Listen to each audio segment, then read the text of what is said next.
Ganito ang pagkapanganak kay Jesucristo. Si Maria na kaniyang ina at si Jose ay nakatakdang ng pakasal. Ngunit bago sila nakasal, si Maria ay natagpo ang nagdadalang tao. Ito'y sa pamamagitan ng Espiritu Santo. Isang taong matuwid si Jose na kaniyang magiging asawa. Ngunit ayaw niyang mapahiya si Maria, kaya ipinasya niyang hiwalayan ito ng lihim. Samantalang iniisip ni Jose ito, napakita sa kaniya sa panaginip ang isang anghel ng Panginoon.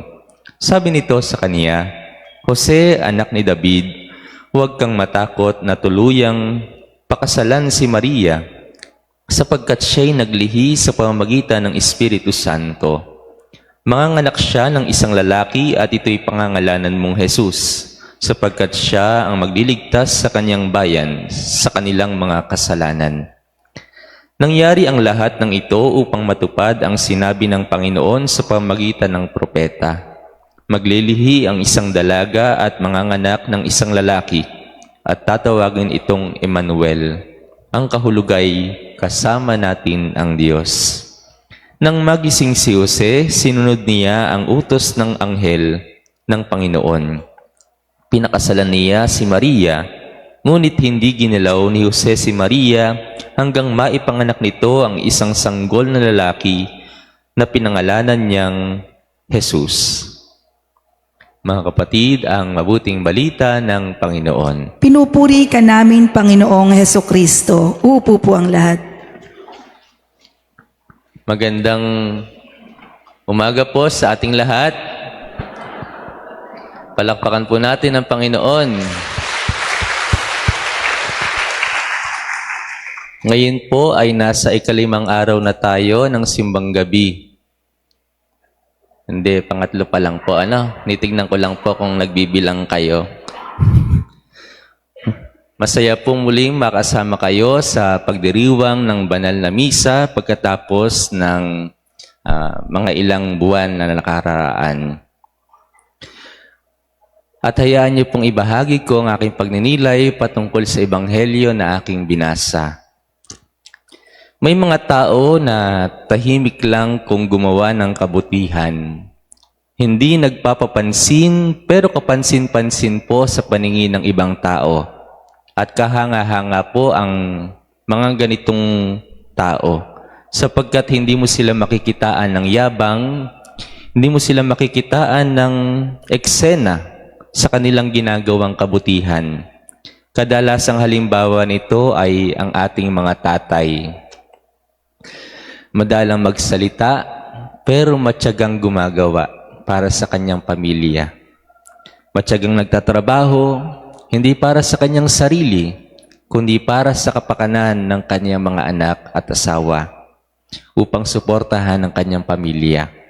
Naghahanap buhay para may ipangtustos sa pangangailangan noong tayo ay bata pa at nag-aaral. At kahit na tayo ay meron ng sariling pamilya at sila ay matanda na, kapag po tayo ay dumadalaw sa kanila, ay kadalasan ay inaabutan nila tayo ng pera o kaya naman ay nagpapadala ng bigas. Di ba po? Bakit ko po ito sinasabi sa inyo? Wala lang po. Joke lang. Sa ebanghelyo po ngayon, narinig natin ang kwento ni San Jose. Sa kanyang panaginip ay nagpakita sa kanya ang anghel ng Panginoon. Sabi ng anghel, "Jose, huwag kang matakot tuluyang pakasalan si Maria, sapagkat siya'y naglihi sa pamamagitan ng Espiritu Santo. Manganganak siya ng isang lalaki at pangangalanan mo itong Jesus, ang tagapagligtas." Nagising po si Jose at agad-agad sinunod ang sinabi ng anghel ng Panginoon na siya namang kalooban ng Diyos para sa kanya. Hindi man lang siya nagdalawang isip, hindi man lang po siya nagduda o nagtanong sa anghel. Wala tayong narinig na tanong o anumang salita sa bibig mula sa bibig ni San Jose. Sa halip po ay tahimik siyang gumawa. Tahimik niyang ginawa ang makakabuti para sa kanyang pamilya para sa kanyang mapapangasawang si Maria at para kay Jesus na nasa sa kanyang sinapupunan. Tahimik niya pong protektahan ang kaniyang pamilya. Mga kapatid, ito po ang aking punto. Sa ating paggawa ng kabutihan sa kapwa, lalo't higit sa ating mahal sa buhay, minsan magandang manahimik na lang habang ginagawa ang mga ito.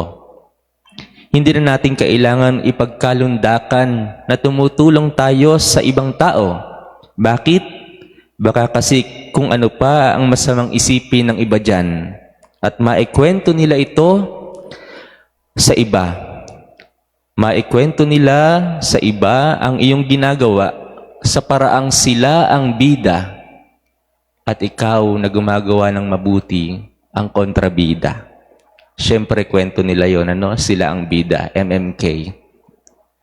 At saka, baka hindi rin tayo maintindihan ng ibang tao na marahil ay hindi pa nakakaranas ng tagumpay sa buhay pagkatapos ng maraming pinagdaanang hirap at pagtsatsaga po nila.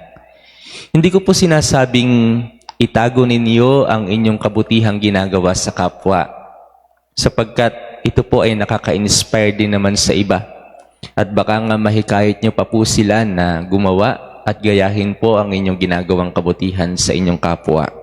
Pero ang punto ko po ay may mga pagsasakripisyo po tayo, may mga kabutihan po tayong ginagawa sa ating pamilya, sa ating kapwa na hindi natin kakilala. May ginagawa tayong kabutihan para sa kapakanan ng ating mga mahal sa buhay. Tahimik natin itong gawin at hayaan mong ikaw at ang Diyos na lang ang makaalam nito. Hayaan mong ikaw at ang taong tinulungan mo na lang ang magkwento nito at magpaliwanag ng iyong kabutihang ginawa sa kanila. Si San Jose po, tahimik na ginawa ang kalooban ng Diyos. Tahimik na sumunod sa Diyos. Tahimik na sinamahan at minahal si Maria at Jose at Jesus doon sa bayan ng Nazaret. Tahimik niyang inibig, tahimik niyang pinatunayang mahal niya ang kaniyang pamilya. At dahil sa katangiang ito ni San Jose, simula noon, magpasa hanggang ngayon, hinahangaan ng bawat Kristiyano si San Jose at ang kanyang mabubuting ginawa para kay Maria at kay Jesus na kaniyang pamilya.